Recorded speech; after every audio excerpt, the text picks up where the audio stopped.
नमस्कार विद्यार्थी मित्रांनो, राज्यसेवा पूर्व परीक्षा 2023च्या विश्लेषण सिरीजमध्ये आपलं स्वागत आहे। या सिरीजमध्ये आपण राज्यसेवा पूर्व परीक्षेत आलेले प्रत्येक विषयाचे डिटेल ॲनालिसिस पाहणार आहोत। चला तर आपण सुरुवात करूया। सेट ए हा मी घेतलेला आहे इथे। यामध्ये भाग पहिला मध्ये इतिहास यावरतीचे जे 15 क्वेश्चन्स आहेत त्या 15 क्वेश्चन्सचं पूर्ण ॲनालिसिस आपण पाहणार आहोत। त्या 15 क्वेश्चन्समध्ये प्राचीन इतिहासामध्ये 2 क्वेश्चन्स आयोगाने विचारलेले आहेत, मध्ययुगीन इतिहासावरती 2 क्वेश्चन्स विचारलेले आहेत, आधुनिक इतिहासावरती राहिलेले 11 क्वेश्चन्स त्यांनी विचारलेले आहेत। तर सेट ए नुसार आपण क्वेश्चन्सचे विश्लेषण पाहूया।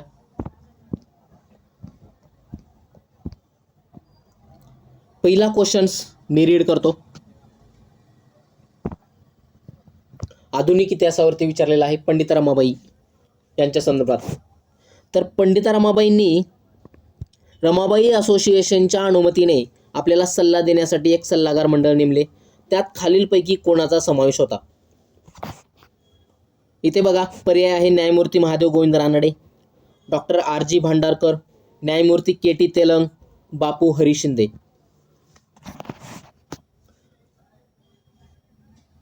पर्याय आहे तिथे केवळ 1 व 2 उत्तराचे पर्याय। दुसरा पर्याय आहे केवळ 2 व 3।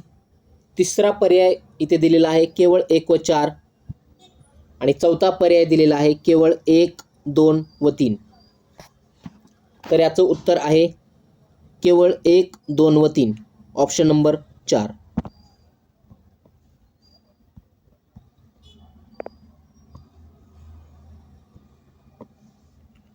तर हा ऑप्शन नंबर 4 कशा पद्धतीने आला? खूप लोकांनी मोठा पर्याय आहे म्हणून चूज केला असेल, त्याही लोकांचं बरोबर आलं असेल। काही लोकांचा अभ्यास असेल, काही लोकांचा दृष्टिकोन असेल। तर आपण इन डिटेल या संदर्भात आपण पाहूया।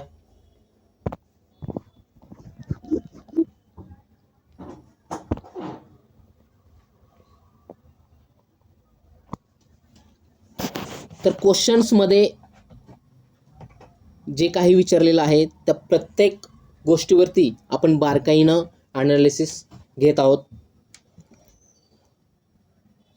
नेमकं हा पर्याय किंवा या प्रकारचा आन्सर कशा पद्धतीनं येतं याचं पूर्ण विश्लेषण आपण पाहूया।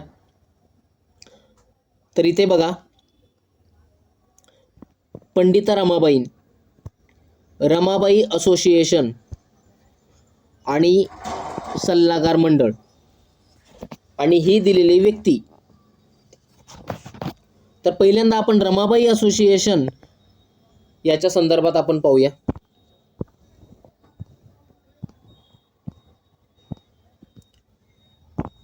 तर रमाबाई असोसिएशन 13 डिसेंबर 1887 रोजी अमेरिकेत बोस्टन शहरातील चार्निंग हॉलमध्ये भरलेल्या सभेत रमाबाई असोसिएशनची स्थापना झाली होती मित्रांनो। तर हे रमाबाई असोसिएशन का स्थापन करण्यात आलेलं होतं? रमाबाई असोसिएशनची स्थापना ही का करण्यात आलेली होती मित्रांनो? तर रमाबाई असोसिएशनची स्थापना ही निराधार स्त्रियांना मदत करण्यासाठी स्थापन करण्यात आलेली होती अमेरिकेमध्ये। तर या रमाबाई असोसिएशनला मदत करण्यासाठी सुमारे 75 रमाबाई सर्कल स्थापन केले होते। पुढे 10 वर्षांनी यामध्ये चेंजेस करण्यात आलेले आहेत किंवा रमाबाई असोसिएशन बंद करण्यात आलेली होती। मार्च 1898 मध्ये रमाबाई असोसिएशन बंद होऊन अमेरिकन रमाबाई असोसिएशनची स्थापना करण्यात आलेली होती मित्रांनो। आणि ही अमेरिकन रमाबाई असोसिएशन ही संस्था फक्त शारदा केडगावमध्ये जी शारदा सदन होती,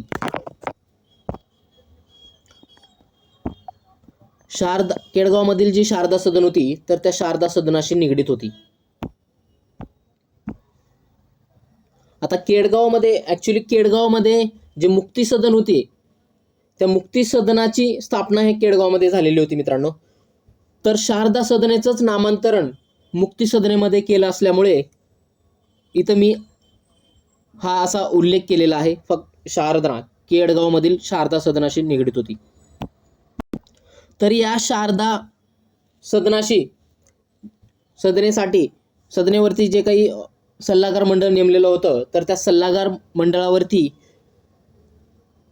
खालील लोकांचा समावेश होता त्यामध्ये. तर त्यामध्ये न्यायमूर्ती रानडे होते, डॉक्टर भांडारकर होते, न्यायमूर्ती के टी तेलंग होते. यांसारख्या व्यक्तींचा शारदा सदनाच्या सल्लागार मंडळात समावेश होता. बापू हरी शिंदे यांचा समावेश नव्हता. तर चौथा ऑप्शन पण आपण या संदर्भात बघू. तर बापू हरी शिंदे कोण होते? तर बापू हरी शिंदे हे ताराबाई शिंदे यांचे वडील होते. ते एक जमीनदार होते आणि सत्यशोधक समाजाचे सभासद होते बापू हरी शिंदे. तर इथं ज्यावेळेस शारदा सदनाशी इथे संबंध आला, तर शारदा सदन ऍक्च्युली केव्हा स्थापन करण्यात आलेलं होतं त्या संदर्भात आपण पाहूया.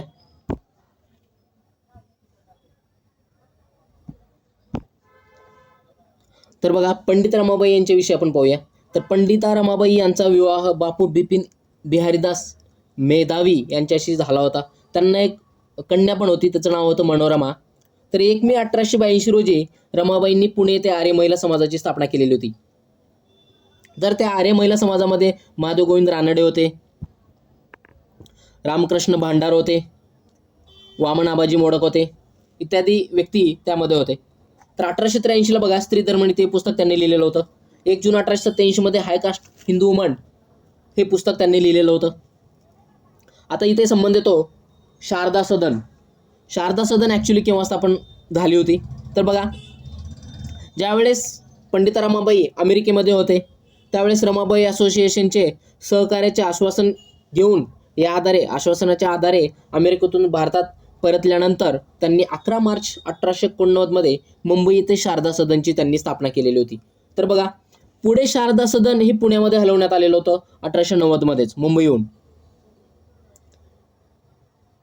तर 24 सप्टेंबर 1898 रोजी बघा, केडगाव जिल्हा पुणे येथे मुक्ती सदन स्थापन करण्यात आलेलं होतं. आणि या मुक्ती सदनाचं म्हणजे शारदा सदन या संस्थेचंच नामांतरण मुक्ती सदन असं करण्यात आलेलं होतं.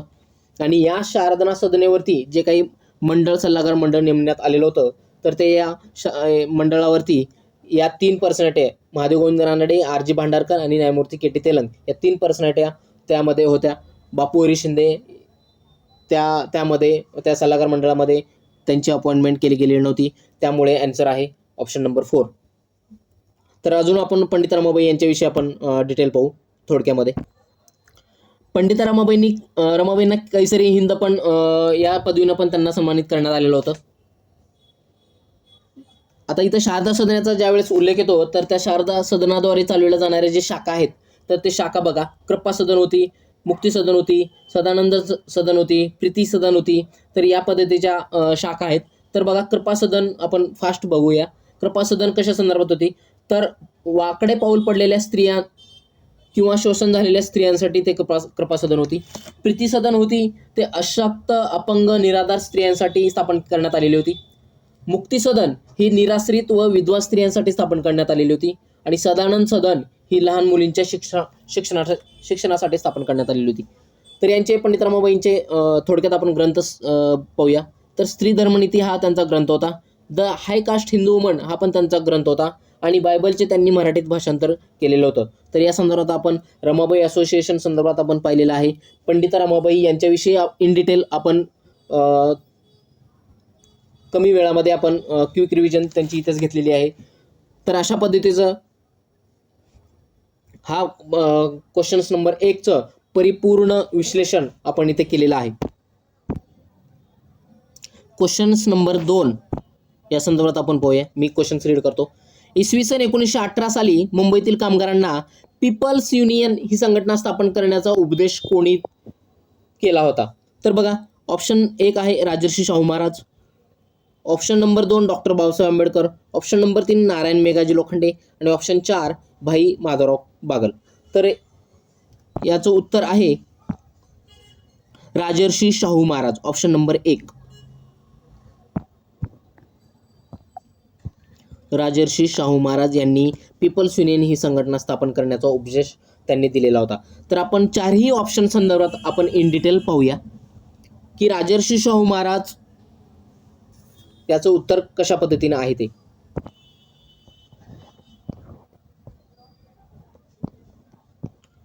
पहिल्यांदा आपण राजर्षी शाहू महाराज यांच्याविषयी पाहूया. यांचा जन्म 26 जून 1874 रोजी झाला. तर त्यांचा जन्म 26 जून हा सामाजिक न्याय दिन म्हणून साजरा केला जातो भारतभर. तर 10 नोव्हेंबर 1918 इथे बघा, 10 नोव्हेंबर 1918ला राजर्षी शाहू महाराज परळ येथील कामगार सभेचे अध्यक्षपदी असताना अशा पद्धतीचा त्यांनी उपदेश दिलेला होता. तर एक आव्हान त्यांनी तिथून केलेलं होतं. तर त्या उपदेशानुसार किंवा त्या आव्हानानुसार सी.के. बोले म्हणजे सीताराम केशव बोले व त्यांच्या सहकाऱ्यांनी मुंबईत कामगारांची पीपल्स युनियन ही संघटना स्थापन केलेली होती. मित्रांनो, त्यामुळे ऑप्शन नंबर 1 राजर्षी शाहू महाराज हे या प्रश्नाचं उत्तर आहे मित्रांनो. आता आपण पर्याय नंबर 2 जे की डॉक्टर बाबासाहेब आंबेडकर इथे दिलेला आहे, तर त्यांच्या संदर्भात आपण पाहूया. तर त्यांनी मुंबईतील कामगारांसाठी त्यांनी 1936 मध्ये स्वातंत्र्य किंवा संयुक्त मजूर पक्ष त्यांनी स्थापन केला होता मित्रांनो. स्वतंत्र मजूर पक्ष त्यांनी स्थापन केले होते. तर बघा, ऑप्शन नंबर जे 3 आहे ते नारायण मेघाजी लोखंडे यांच्या संदर्भात आहे. खूप लोकांनी डॉक्टर बाबासाहेब आंबेडकर पण निवडलेला असेल, नारायण मेघाजी लोखंडे पण निवडलेले असतील. तर बघा, तर त्यांचं उत्तर आहे राजर्षी शाहू महाराज. तर ते आपण पाहतच आहोत. तर बघा, तिसरा ऑप्शन नारायण मेघाजी लोखंडे यांच्याविषयी आहे. तर नारायण मेघाजी लोखंडे यांच्याविषयी आपण पाहूया. तर कामगारांच्या हितासाठी 1884 मध्ये बॉम्बे मिल हँड्स असोसिएशन नावाची संघटना त्यांनी स्थापन केलेली होती आणि ही देशातील पहिली कामगार संघटना होती. त्यामुळे खूप साऱ्या लोकांनी नारायण मेघाजी लोखंडे असा ऑप्शन निवडला असेल कदाचित, पण ते चुकीचं ठरलं गेलं. ऑप्शन नंबर जे 4 दिलेलं आहे इथे, तर भाई माधवराव बागल यांच्याविषयी आपण थोडक्यात पाहूया. तर ही 3 जे पर्सनॅलिटी आहे, राजर्षी शाहू महाराज, डॉक्टर बाबासाहेब आंबेडकर आणि नारायण मेघाजी लोखंडे यांनी आणि भाई माधवराव बागल ह्या 4ही जणांनी कामगाराविषयीचे किंवा शेतकऱ्यांविषयीचे प्रश्न यांनी मांडलेलं होतं.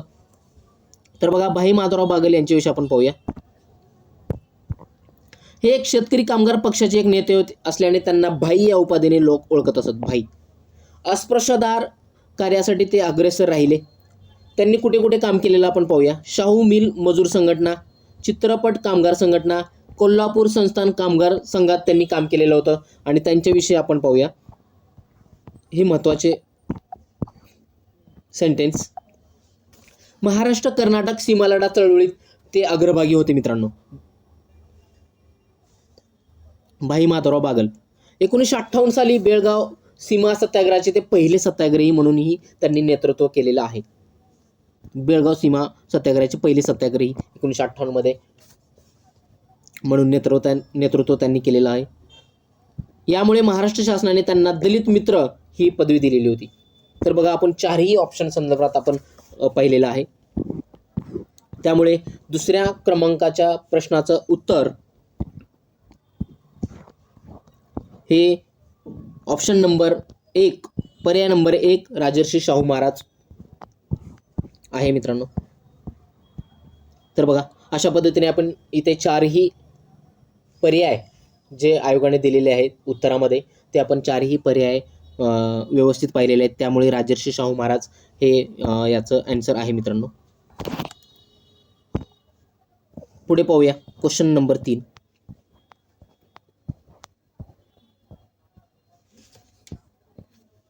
इथे बघा, क्वेश्चन नंबर 3 मी रीड करतो. ब्राह्मणेतर पत्रकारितेची मुहूर्तमेढ रोवून चिपळूणकरांच्या महात्मा ज्योतिराव फुलेवरील हल्ल्याचा बचाव आपल्या वृत्तपत्राद्वारे कोणी केला? पर्याय नंबर 1 आहे नारायण मेघाजी लोखंडे, दुसरा आहे भाऊदाजी लाड, तिसरा आहे तुकाराम तात्या पडवळ आणि चौथा आहे कृष्णाजी भालेकर. तर याचं उत्तर आहे, मी उत्तर सांगतो, कृष्णाजी भालेकर. तर हे उत्तर कशा प्रकारे आहे हे आपण इन डिटेल पाहूया. इथे त्यांनी एक शब्द दिलेला आहे क्वेश्चन्समध्येच, आपण पाहूया तो शब्द मुहूर्तमेढ. मुहूर्तमेढ म्हणजे सुरुवात. तर सुरुवात कोणी केली होती? तर बघा, तर कृष्णाजी भालेकर यांनी. यानंतर नारायण मेघाजी लोखंडे यांनी सुरुवात केलेली होती.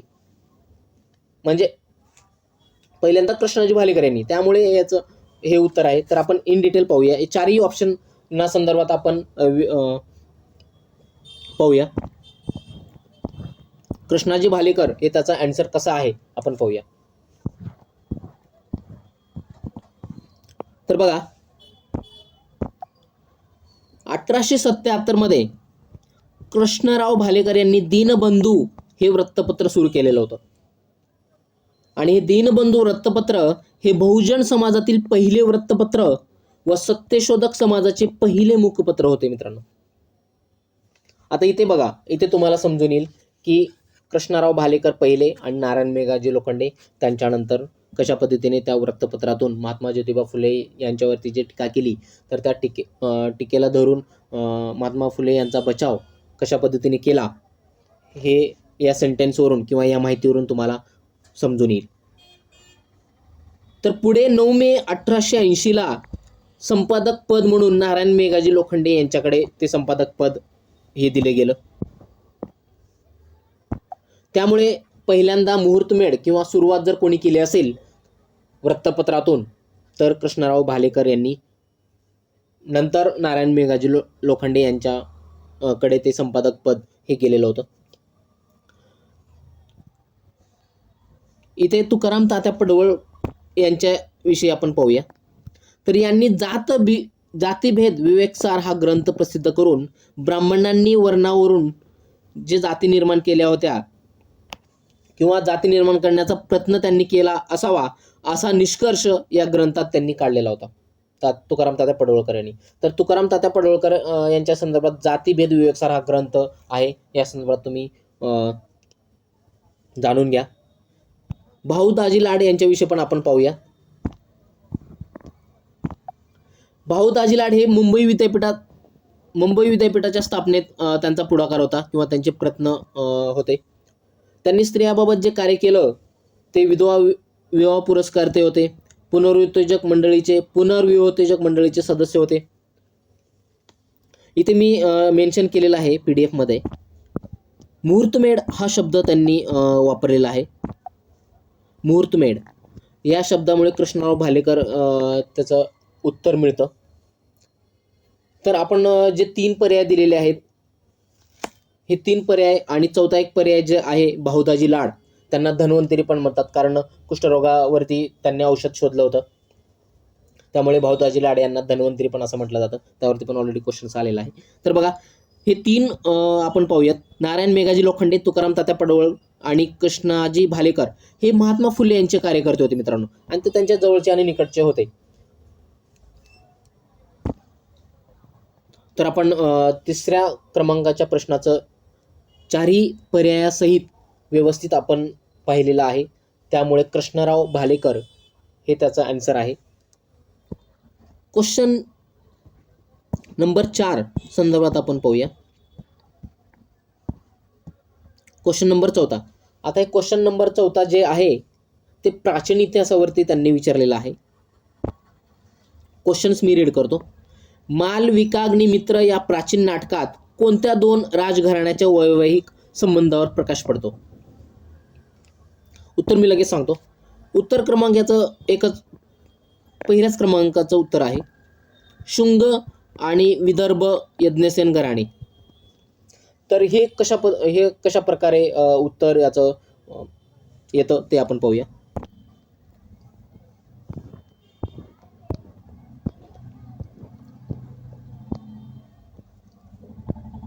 मालविकाग्नी मित्र.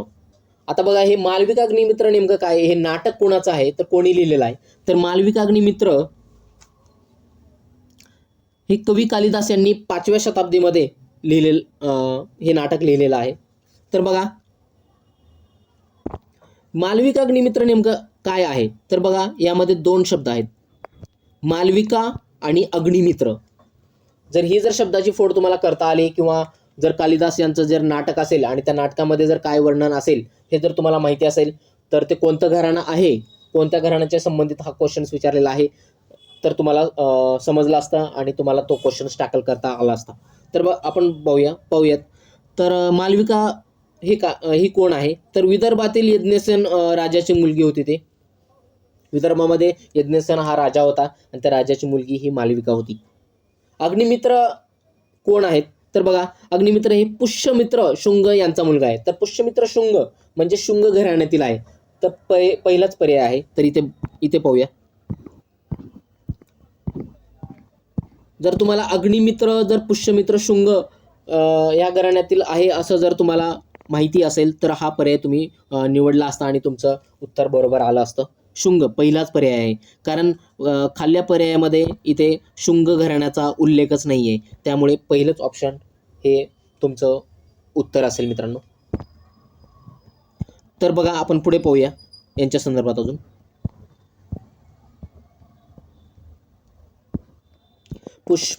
पुष्यमित्र शुंग, तर हे शुंग घराण्याचे संस्थापक होते मित्रांनो, पुष्यमित्र शुंग. आणि या मालविका अग्निमित्र नाटकामध्ये मालविका आणि अग्निमित्र या दोघांची प्रेमकथाचे वर्णन या नाटकात केलेलं आहे मित्रांनो. त्यामुळे आन्सर हे पहिलंच असेल, शुंग घराणे.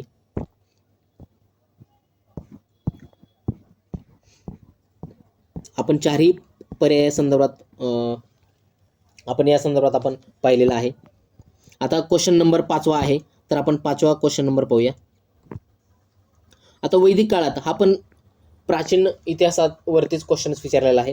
तर वैदिक काळात व्यापार विनिमयाचे माध्यम काय होते? इथे दिलेलं आहे. इथे ऑप्शन्स दिलेले आहेत: निष्क, कृष्णाल, शतमान, गण आणि श्रेणी. इथे 2 पर्याय तुम्हाला वेगळे वाटत असतील, गण व श्रेणी. या संदर्भात आपण पाहूया. तर वैदिक काळ केव्हाचा होता? आपण इथे थोडं याच्या संदर्भात आपण पाहूया.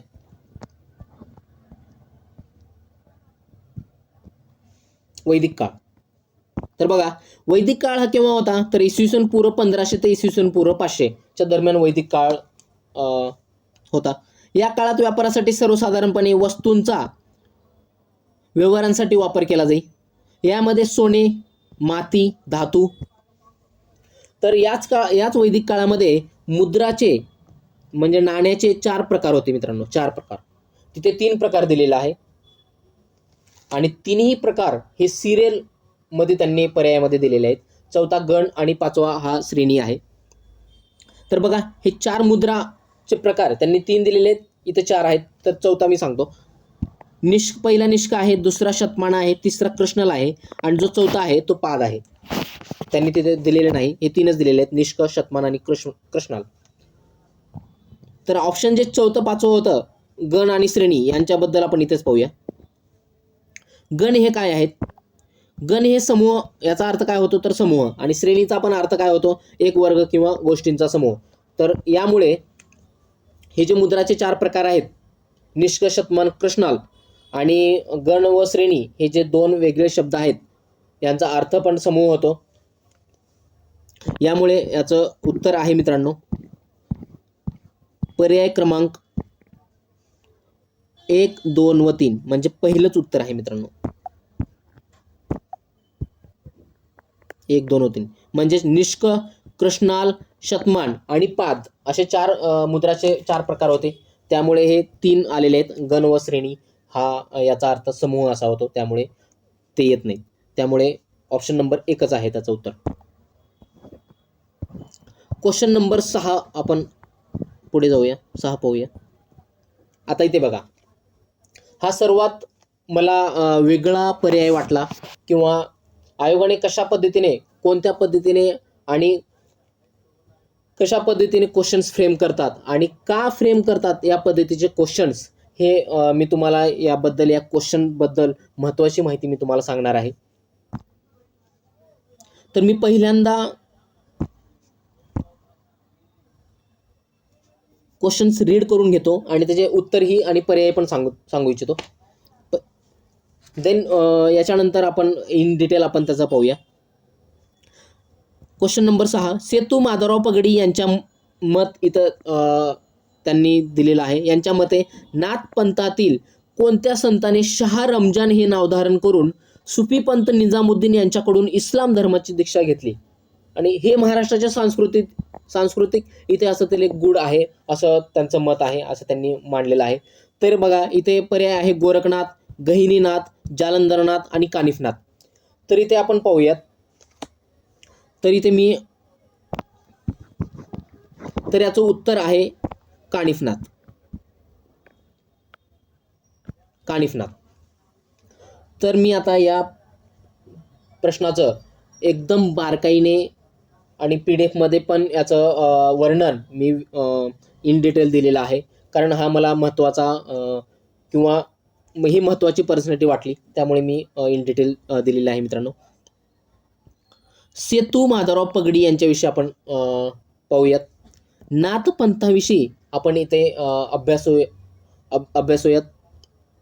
आणि ही जी व्यक्ती दिलेली आहेत 1, 2, 3, 4 या 4 व्यक्तींच्या संदर्भात आपण पाहूयात.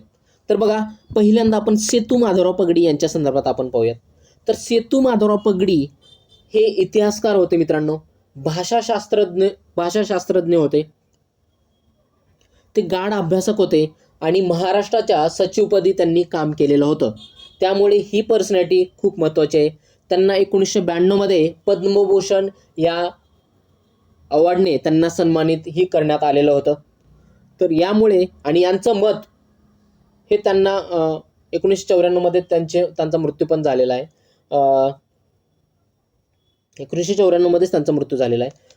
तर अशी पर्सनॅलिटीचं मत हे त्यांनी विचारात घेऊन त्यांनी अशा पद्धतीचा क्वेश्चन्स त्यांनी फ्रेम केलेला आहे. तर बघा, इथे तुम्हाला सांगू इच्छितो की इथे गुरु शिष्य परंपरा त्यांनी इथे फ्रेम केलेली आहे आणि तीही पर्याय असे सेट केलेले आहेत त्यांनी की गुरु शिष्य परंपरानुसारच त्यांनी इथे पर्याय त्यांनी सेट केलेले आहेत. तर बघा, नाथपंथाविषयी आपण पाहूयात. नाथपंथ, तर नाथपंथामध्ये 9 योगी होऊन गेले मित्रांनो, 9 योगी. तर नाथपंथ हे यांचं विश्लेषण आपण पाहूयात खाली.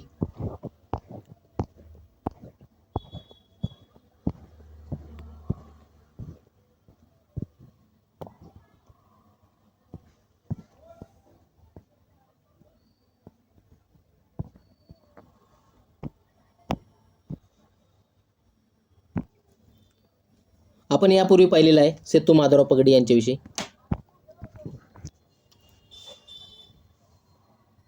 त्यामुळे त्यांचं मत त्यांनी इथे घेतलेलं आहे आणि तशा पद्धतीचं क्वेश्चन्स त्यांनी फ्रेम केलेला आहे मित्रांनो.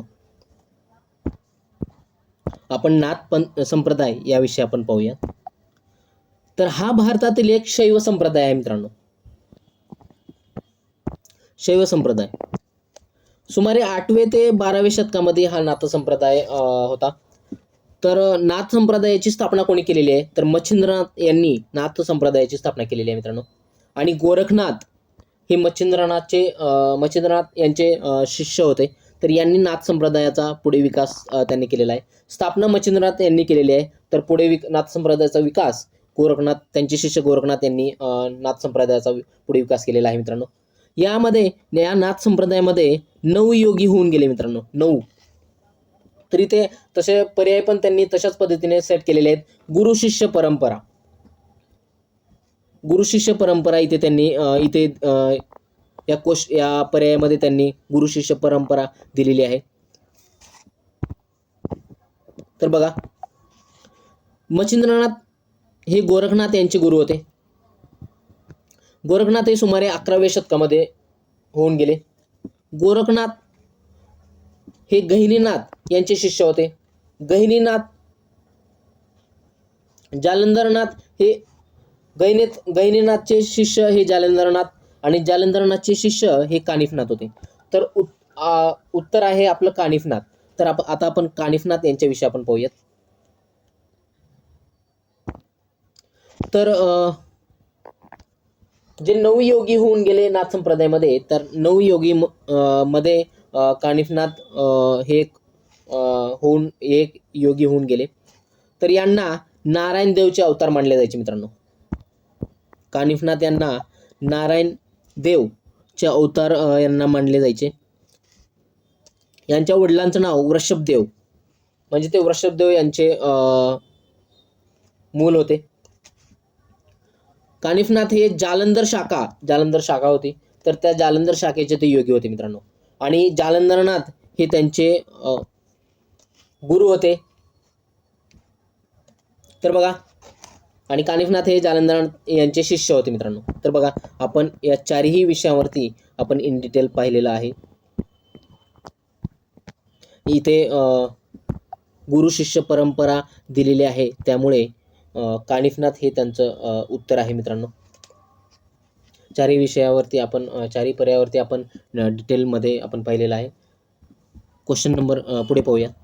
Question number 7. Question number 7. आता बघा, क्वेश्चन नंबर 7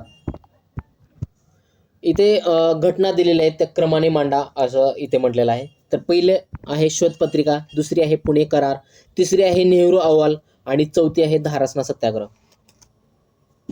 तर याचं उत्तर आहे ऑप्शन नंबर 3. Option number 3. तर एक कशा पद्धतीने आहे ते आपण डिटेल पाहूयात.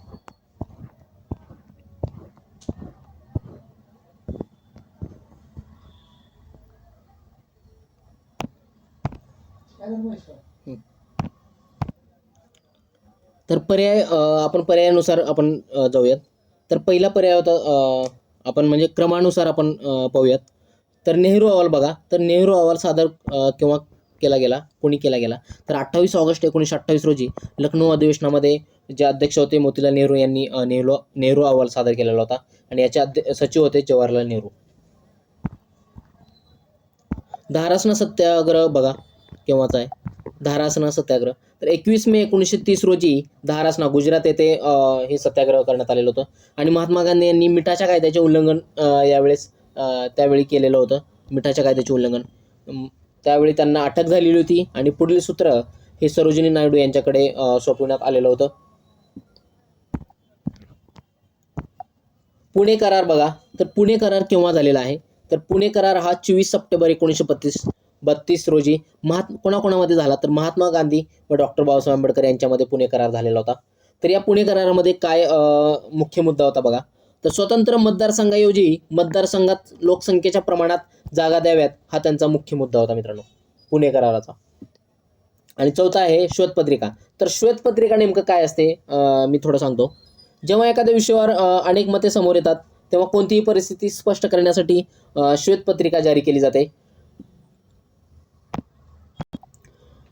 तर त्यावेळेस श्वेतपत्रिका पब्लिश केली गेलेली होती मार्च 1933 मध्ये प्रकाशित केली गेली होती. तर त्या श्वेतपत्रिकेमध्ये काय होतं, तर 1930, 31, 32 मध्ये जे गोलमेज परिषदा झाल्या 3, तर त्या गोलमेज परिषदेमध्ये ज्या काही घटना किंवा जे काही डिसिजन्स घेण्यात आलेले होते तर ते श्वेतपत्रिकाद्वारे प्रकाशित करण्यात आलेले होते.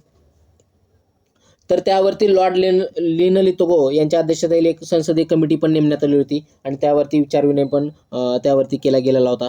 तर मित्रांनो, या चारही घटनाक्रमावरती आपण पाहिलेलो आहे. तर नेहरू रिपोर्ट 1928चा आहे, धारासना सत्याग्रह हे 1930चा आहे, पुणे करार 1932चा आहे आणि श्वेतपत्रिका मार्च 1933 मध्ये प्रकाशित केली गेलेली होती. त्यामुळे बघा पर्याय आहे इथे बघा, श्वेतपत्रिका मार्च 1933ची, पुणे करार 24 सप्टेंबर 1932चा, नेहरू अहवाल 1928 मोतीलाल नेहरू यांनी, धारासना सत्याग्रह 1930. तर यामुळे पर्याय क्रमांक 3 हे त्याचं उत्तर आहे मित्रांनो, पर्याय क्रमांक 3. पुढे पाहूयात क्वेश्चन नंबर 8. तर बघा इथे पुढील वाक्य कोणाच्या संदर्भात किंवा कोणाच्या विषयी इथे दिलेले आहेत अशा पद्धतीचा क्वेश्चन आयोगाने फ्रेम केलेला आहे. पाहूया. पर्याय 1 मध्ये आहे महाराष्ट्राच्या शिक्षण क्षेत्रात त्यांनी महत्त्वाची भूमिका बजावली. आता खूप लोकांनी महाराष्ट्राच्या शिक्षण क्षेत्रामध्ये महत्त्वाची भूमिका बजावलेली आहे. तर या वाक्यानुसार आपण अंदाज लावू शकत नाही की खाली व्यक्ती कोण कोण दिलेले आहेत. तर खाली व्यक्ती दिलेले आहेत दादोबा पांडुरंग तरखडकर, आत्माराम पांडुरंग तरखडकर हे दोघे भाऊ आहेत, बाळशास्त्री जांभेकर आणि गोपाळ हरी देशमुख. तर बघा पर्याय आहे त्यांनी वेगवेगळ्या विषयावर पाठ्यपुस्तके तयार केली. आता खूप साऱ्या लोकांनी वेगवेगळ्या विषयावरती पाठ्यपुस्तके तयार केलेली होती. आपण या दोन्ही विधानावरती आपण डिसाईड करू शकत नाही की ते व्यक्ती कोण आहे. तरी तिसरं जो वाक्य आहे, गणित आणि शास्त्रावर त्यांनी शून्यलब्धी हे पुस्तक मराठीतून लिहिले. तर ज्या लोकांना शून्यलब्धी हे पुस्तक कोणी लिहिलेलं आहे माहिती असेल तर याचा आन्सर डायरेक्टली तुम्ही सांगू शकता की बाळशास्त्री जांभेकर. बाळशास्त्री जांभेकर. आणि केशवराव भोवळकरांनी त्यांचे चरित्र लिहिलेले आहे. आणि चौथी पर्याय आहे गोपाळ हरी देशमुख. तर आपण चारही पर्यायावरती व्यवस्थित आपण इन डिटेल पाहूयात. बाळशास्त्री जांभेकर आन्सर कशा पद्धतीने येत होते.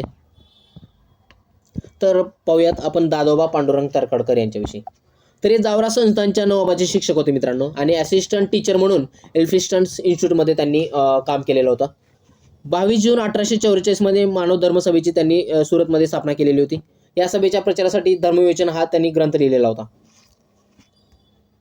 1 सप्टेंबर 1848 मध्ये ज्ञानप्रसारक सभा ही स्थापन केलेली होती. परमहंस सभा मुंबई येथे 1849 मध्ये स्थापन केलेली होती. अहमदनगरला 1852 मध्ये डेप्युटी कलेक्टर म्हणून त्यांची नेमणूक झालेली होती. आणि 1857च्या उठावात बिल्लांचा बंडांचा बिमोड केल्यामुळे इंग्रज सरकारकडून राव बहादूर हा किताब त्यांना दिलेला होता. त्यांनी 2 ग्रंथ लिहिले, मराठी भाषेचे व्याकरण आणि लघु व्याकरण. तर यावरनं तुम्हाला काय समजतं, त्यांचा उल्लेख आहे का इथे? गणित विषयावरती त्यांचा उल्लेख इथे आढळून येणार नाही किंवा त्यांचा ग्रंथ हा शून्यलब्धी हा अशा पद्धतीचा नाही. त्यामुळे दादोबा पांडुरंग तरखडकर हे आन्सर येणार नाही. दुसरा ऑप्शन आहे आत्माराम पांडुरंग तरखडकर. तर बघा, हे परमहंस सभेच्या संस्थापकांपैकी एक प्रार्थना समाजाचे संस्थापक सदस्य होते. प्रार्थना समाजाचे पहिले अध्यक्ष होते आणि दादोबा पांडुरंग तरखडकर यांचे धाकटे भाऊ होते. तरी यांच्या संदर्भात हे आहे. तर यांनीही शून्यलब्धी किंवा गणित हा विषय कधी शिकवलेला नाही किंवा शून्यलब्धी हा त्यांचा नाही. त्यामुळे हे पण आन्सर नाही. तिसरा आहे बाळशास्त्री जांभेकर यांच्याविषयी आपण पाहूयात आणि हेच आन्सर आहे. तर यांच्याविषयी पाहूयात. 6 जानेवारी 1812 रोजी यांचा पोंबुर्ले रत्नागिरी येथे जन्म झाला. तर 6 जानेवारी हा दिवस महत्त्वाचा मानला जातो. मराठी पत्रकारिता दिन म्हणून साजरा केला जातो. मराठी पत्रकारितेचे जनक म्हणून असे संबोधले जाते. मराठी वृत्तपत्र सृष्टीचे जनकही बाळशास्त्री जांभेकर यांना म्हटलं जातं. तर बघा, 6 जानेवारी 1832 रोजी मराठी भाषेतील पहिले वृत्तपत्र दर्पण त्यांनी सुरू केलेलं होतं. आणि बाळशास्त्री जांभेकर व भाऊ महाजन यांनी दिग्दर्शन हे मासिक ही सुरू केलेलं होतं. एल्फिन्स्टन, आता इथे बघा, यावरती या विश्लेषणाच्या आधारे असं समजतं की त्यांनी एल्फिन्स्टन कॉलेजमध्ये असिस्टंट प्रोफेसर म्हणून त्यांनी वर्क केलं होतं, काम केलं होतं. तिथे त्यांनी बीजगणित व गणित विषय शिकवत असत. तर या ॲनालिसिसच्या आधारे तुम्हाला त्या आन्सरकडे जाता येतं मित्रांनो. बीजगणित व गणित विषय हे एल्फिन्स्टन कॉलेजमध्ये असिस्टंट प्रोफेसर या पदावरती असताना ते शिकवत असत. जस्टिस ऑफ पीस या पदाने त्यांना सन्मानित करण्यात आलेलं होतं. आता इथे बघा, शून्यलब्धी हा त्यांचा ग्रंथ होता. तर या 2 बीजगणित व गणित विषय शिकवत आणि शून्यलब्धी हा त्यांचा ग्रंथ आहे. या 2 स्पष्टीकरणानुसार बाळशास्त्री जांभेकर हे त्याचं उत्तर आहे असं आपण म्हणू शकतो. 13 सप्टेंबर 1843 रोजी श्रीपदी शेषाद्रीला परत हिंदू धर्मात घेतले होते त्यांनी. श्रीपदी शेषाद्री प्रकरण हे यांच्याशी संबंधित आहे. आणि चौथं ऑप्शन आहे गोपाळ हरी देशमुख यांच्याविषयी पण आपण इथे लगेच क्लिअर करूया. तर त्यांना लोकहितवादी असं म्हणतात. त्यांचा जन्म 18 फेब्रुवारी 1823 पुणे मध्ये झाला. तर भाऊ महाजन यांच्या प्रभाकर या साप्ताहिकातून त्यांनी शतपत्रे लिहिली होती. या पण ऑलरेडी क्वेश्चन्स आलेला आहे, यावरती आपण इथेच क्लिअर करून घेऊ 4ही ऑप्शन्स. तर त्यांनी इनाम पदावरती काम केले. असिस्टंट कमिशनर म्हणून त्यांनी काम केलेलं आहे. जॉईंट सेशन जज म्हणजे नाशिकला त्यांनी कार्यरत होते आणि रतलाम संस्थानचे दिवाण म्हणूनही त्यांनी काम केलेलं आहे. तर त्यांचे ग्रंथ पाहूयात. तर हिंदुस्थानचा इतिहास हा त्यांचा ग्रंथ आहे. पानिपतची लढाई आणि लक्ष्मीज्ञान हा त्यांचा ग्रंथ आहे मित्रांनो. तर त्यांना वाचनालय चळवळीचे जनकही असं म्हणतात मित्रांनो. तर या संदर्भात गोपाळ हरी देशमुख या म्हणजेच लोकहितवादी यांच्या संदर्भात आपण पाहिलेलं आहे. 4ही व्यक्तींच्या संदर्भात दादोबा पांडुरंग तरखडकर, आत्माराम पांडुरंग तरखडकर, बाळशास्त्री जांभेकर आणि गोपाळ हरी देशमुख या 4ही व्यक्तींसंदर्भात आपण इन डिटेल पाहिलेलं आहे. आणि शून्यलब्धी आणि गणित आणि विषय हा कोण शिकवत आहे याचं पण आपण ॲनालिसिस किंवा याचं पण वर्णन आपण इथे घेतलेलं आहे. त्याच्या आधारे बाळशास्त्री जांभेकर हे याचं उत्तर आहे. पुढे पाहूया क्वेश्चन नंबर 9. तर इथे बघा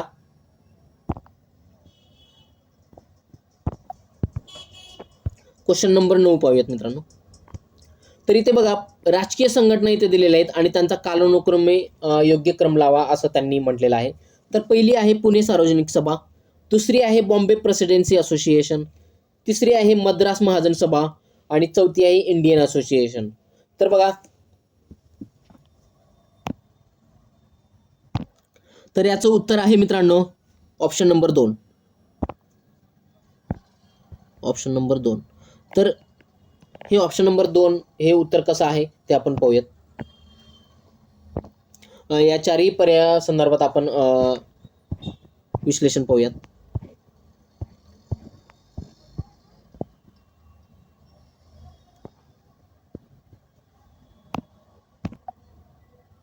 तर बघा पुणे सार्वजनिक सभा.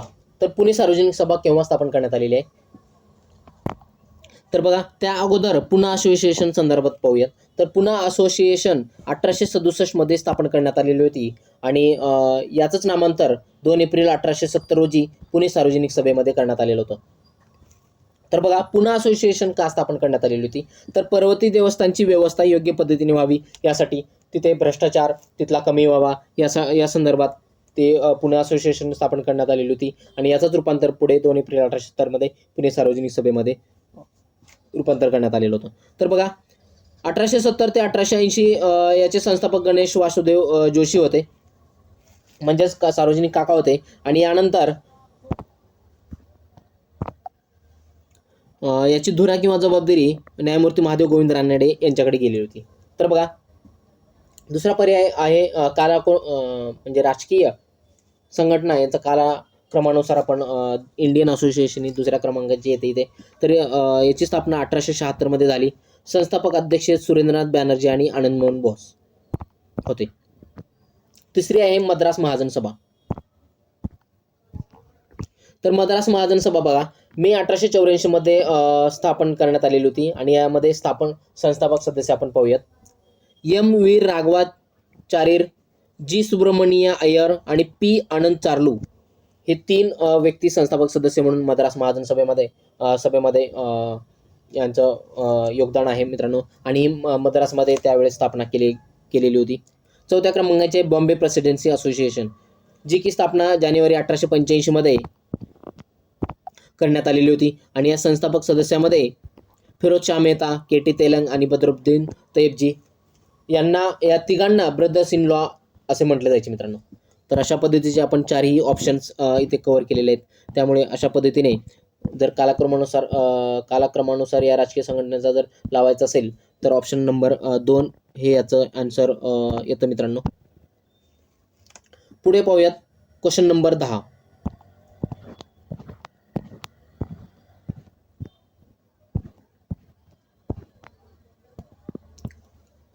तर बघा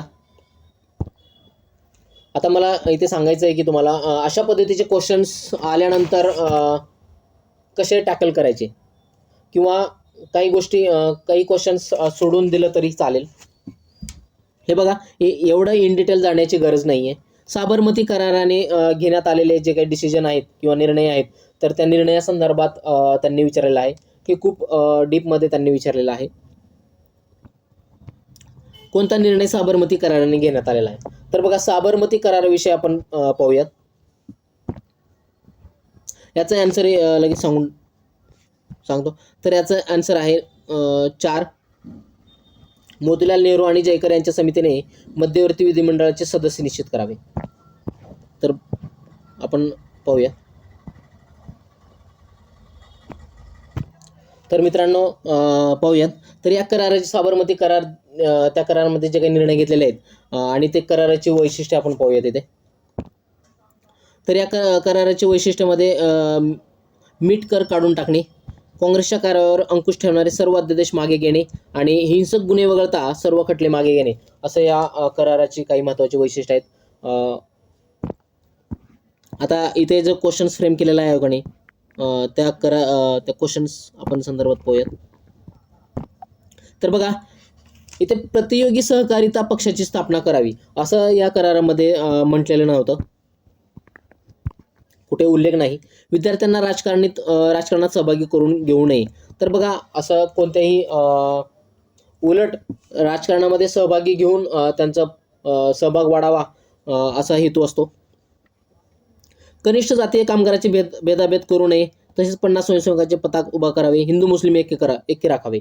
तर बघा, हे जातीय कामगारांचे भेदाभेद करू नये असं त्यामध्ये ते मिठाचा करार होता. त्यामुळे त्या संदर्भात आपण हे बघूया. ते मोतीलाल नेहरू आणि जयकर यांच्या समितीने मध्यवर्ती मंडळाचे सदस्य निश्चित करावे. हा इथे उत्तर आहे मित्रांनो. क्वेश्चन नंबर 11 पाहूयात.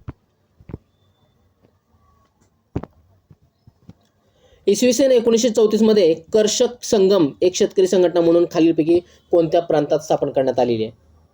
तर याचं उत्तर आहे केरळ. तर कशा पद्धतीने आहे केरळ? तर बघा, इथेच त्यांनी क्वेश्चन मध्ये असा क्वेश्चन फ्रेम केलेला आहे की कर्षक संगम हा शब्द आहे मित्रांनो, संगम. तर संगम हा शब्द केरळमध्ये वापरला जातो. तर ऑप्शन इथे बघूयात. ऑप्शन नंबर 4 बंगालमध्ये कृषक प्रजा पार्टी स्थापन करण्यात आलेली होती मित्रांनो. याचं विश्लेषण आपण पाहूयात.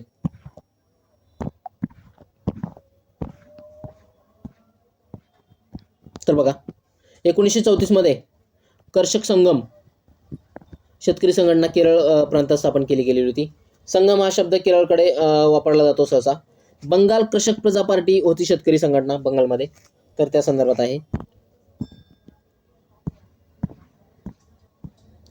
क्वेश्चन नंबर 12 पाहूयात मित्रांनो. दांडी यात्रेचा उल्लेख रामाचा लंकेवरील ऐतिहासिक मोर्चा असे कोणी केलेला आहे मित्रांनो? तर बघा, याचं उत्तर आहे पंडित मोतीलाल नेहरू आणि डी.जी. तेंडुलकर. पहिलेच याचं उत्तर आहे मित्रांनो.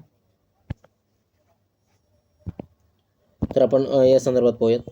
दांडी यात्रा, आपण दांडी यात्रा पण इथे घेतलेली आहे. तर बघा, दांडी यात्रा 12 मार्च 1930 ते 5 एप्रिल 1930 25 दिवसाचा ते कालावधी होता. 78 सहकारी सोबत घेऊन महात्मा गांधी यांनी निघाले होते. त्यामध्ये महाराष्ट्र 13 सहकारी होते. तिथे त्यांनी मिठाचा कायदा भंग करून मीठ त्यांनी तयार केलेलं होतं दांडी यात्रेमध्ये. तर बघा, दांडी यात्रेचा उल्लेख असं पंडित मोतीलाल नेहरू यांनी केलेलं होतं. तेंडुलकर यांच्या संदर्भात काही माहिती मिळत नाही. त्यामुळे पंडित मोतीलाल नेहरू आहे. त्यामुळे याचं उत्तर 1 आहे मित्रांनो.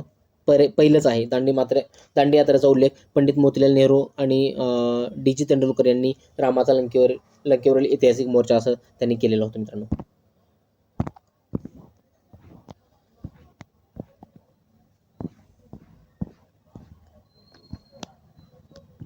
पुढील क्वेश्चन पाहूया मित्रांनो. Question number 13.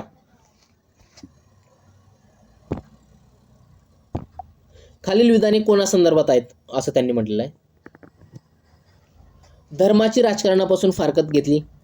सती जाणाऱ्या शूर स्त्रियांच्या बाबत अलिप्ततेचे धोरण स्वीकारले. बालविवाह थांबविणे. विधवा विवाहाला उत्तेजन देणे. सामाजिक कायद्याबाबत अंतिम निर्णय आपला असल्याचा दावा त्यांनी केलेला होता. म्हणजे सामाजिक कायद्याबाबत अंतिम निर्णय आपलाच असा असल्याचा दावा त्यांनी केलेला होता. तर ऑप्शन आहेत बाबर, दुसरा आहे हुमायून, तिसरा आहे अकबर आणि चौथा आहे औरंगजेब. तर आपण मुघल वंशावळी ते दिलेले आहेत. तर आपण त्या संदर्भात आपण पाहूयात. इथे थोडा क्लू मिळतो. ऑप्शन जे वाक्य आहे बालविवाह थांबविणे आणि विधवा विवाहाला उत्तेजन देणे. तर अकबरच्या संदर्भात तुम्हाला इथे पाहावं लागेल. या संदर्भात आपण पाहूयात. तर बघा,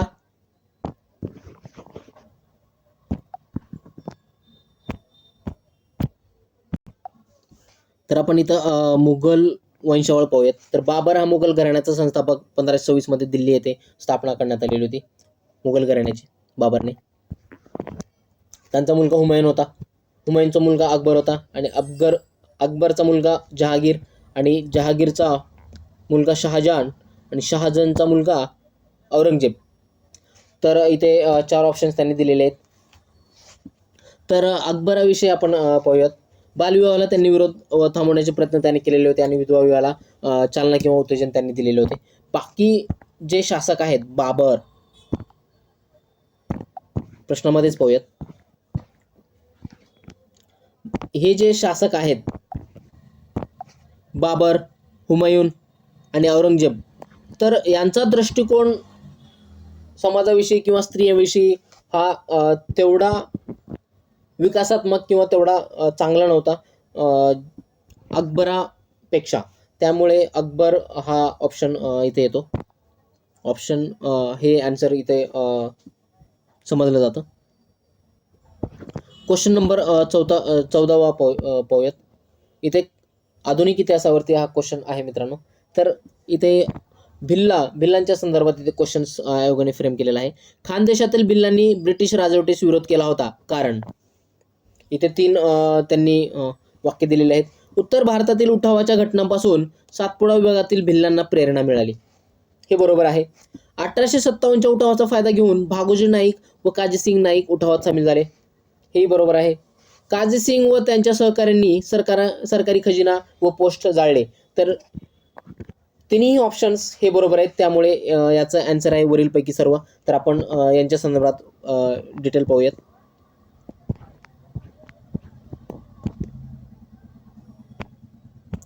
तर इथे बघा भिल्लांच्या विषयी आपण पाहणार आहोत. तर भिल्लांची वस्ती इथे दिलेली आहे. तर भिल्लांची वस्ती बघा, भिल्लांची वस्ती आपण पाहूयात कुठे कुठे होती. अरवली पर्वतामध्ये भिल्लांची वस्ती होती, विंध्य पर्वतामध्ये भिल्लांची वस्ती होती, सह्याद्री पर्वत आणि सातपुडा पर्वत इथे भिल्लांची वस्ती होती मित्रांनो. तर प्रमुख 12 जाती च रहिवासी राहण्याचं ठिकाण ही इथे होतं. तर बघा, तर त्यांचा पहिला नायक होता तंट्या भिल्ल. पहिला नायक भिल्लांचा तो त्याचं राहण्याचं ठिकाण म्हणजे त्यांचे गाव हे जळगाव जिल्ह्यातील पाले या ठिकाणी होते. त्यांच्यानंतर चिल नाईक भिल्ल यांना इंग्रजांनी सर्वांसमोर फाशी दिली होती. भिल्लांना जबर बसावी हा त्याच्या पाठीमागचा उद्देश होता. त्यानंतर 1822 मध्ये हिरा नाईक यांच्या नेतृत्वाखाली भिल्लांनी उठाव केलेला होता. त्यांच्यानंतर शिवाजी घिसाडी असे तंट्या भिल्ल म्हणा, चिल नाईक भिल्ल, हिरा नाईक, शिवाजी घिसाडी असे भिल्लांचे नेतृत्व होतं. तर 1857च्या उठावाचा फायदा घेऊन बघा, तर 1857च्या उठावामध्ये त्यांनी सहभाग नोंदवलेला होता. तर मौशिया नाईक व काजीसिंह यांनी 1500च्या वर भिल्लांसोबत सामील झाले होते, आणि त्यांनी त्या उठावाचा फायदा घेतलेला होता. तर बघा कशा पद्धतीने पुणे नाशिक रस्त्यावर नांदूर शिंगोटे गावाजवळ भिल्ल इंग्रज युद्ध झालं होतं. तर त्या युद्धामध्ये कॅप्टन हिरी त्यांचा मारला गेलेला होता, आणि याचमध्ये काजीसिंह व त्यांच्या सहकाऱ्यांनी सरकारी खजिना लुटला होता मित्रांनो. तर असं या क्वेश्चनचं अनालिसिस आहे. तर बघा, त्यामुळे तिन्ही पर्याय इथे बरोबर आहेत. वरीलपैकी सर्व याचं उत्तर आहे मित्रांनो 14वं क्वेश्चनचं. 15वा क्वेश्चनचं आपण लास्ट क्वेश्चन्स पाहूयात. तर बघा, इथे खालीलपैकी 15वा क्वेश्चन्स मी रीड करतो. खालीलपैकी कोणत्या वृत्तपत्रातून ॲनी बेझंट यांनी होम रूल चळवळी बद्दलचे विचार मांडले? तर आपण पाहूयात मित्रांनो. तर इथे ऑप्शन दिलेला आहे new India, Commonwealth, Bombay gadget आणि टेलिग्राफ. ऑप्शन आहेत अ, ब, दुसरा आहे ब, क, तिसरा आहे अ, ड फक्त, आणि चौथा आहे अ, ब, क. तर बघा,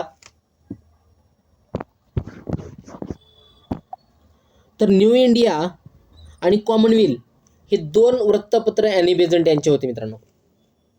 बॉम्बे गॅझेट नाही. बॉम्बे गॅझेट विषयी आपण खाली पाहूयात. तर त्यामुळे याचं उत्तर आहे ऑप्शन नंबर 1 न्यू इंडिया आणि कॉमनवेल्थ. तर याचं स्पष्टीकरण पण आपण पाहूयात खाली.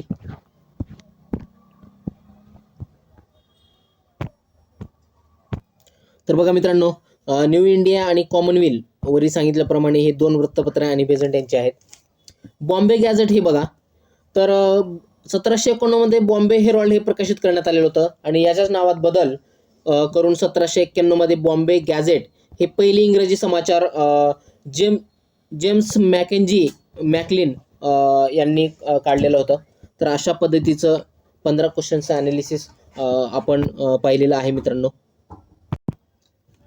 विद्यार्थी मित्रांनो, आपण 15 क्वेश्चन्स भाग 1 मध्ये इतिहासावरती जे 15 क्वेश्चन्स विचारले आहेत राज्यसेवापूर्व 2023 मध्ये, या सर्वांचं चारही प्रश्न ऑप्शन सहित आपण व्यवस्थित इन डिटेल विश्लेषण घेतलेलं आहे.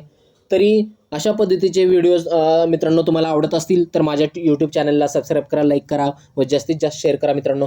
तुमच्यासाठी फ्री असेल सबस्क्राईब करणं, पण यामधनं आमची छोटीशी मदत होते. तर बघा, मला वाटत नाही अशा पद्धतीने 2023 विश्लेषण अजूनही एवढ्या ऑप्शन सहित आणि एवढ्या इन डिटेल ज्या लोकांचा संदर्भ आला किंवा कन्साना आला त्या संदर्भात तिथे मी रिव्हिजन 1 ते 2 मिनिटामध्ये रिव्हिजन व्यवस्थित घेतलेली आहे, जेणेकरून तुम्हाला बाकीचंही त्याच्या संदर्भात माहिती मिळेल. तर बघा मित्रांनो, हा व्हिडिओ तयार करण्यासाठी खूप मेहनत आणि वेळेचा खर्च झाला आहे.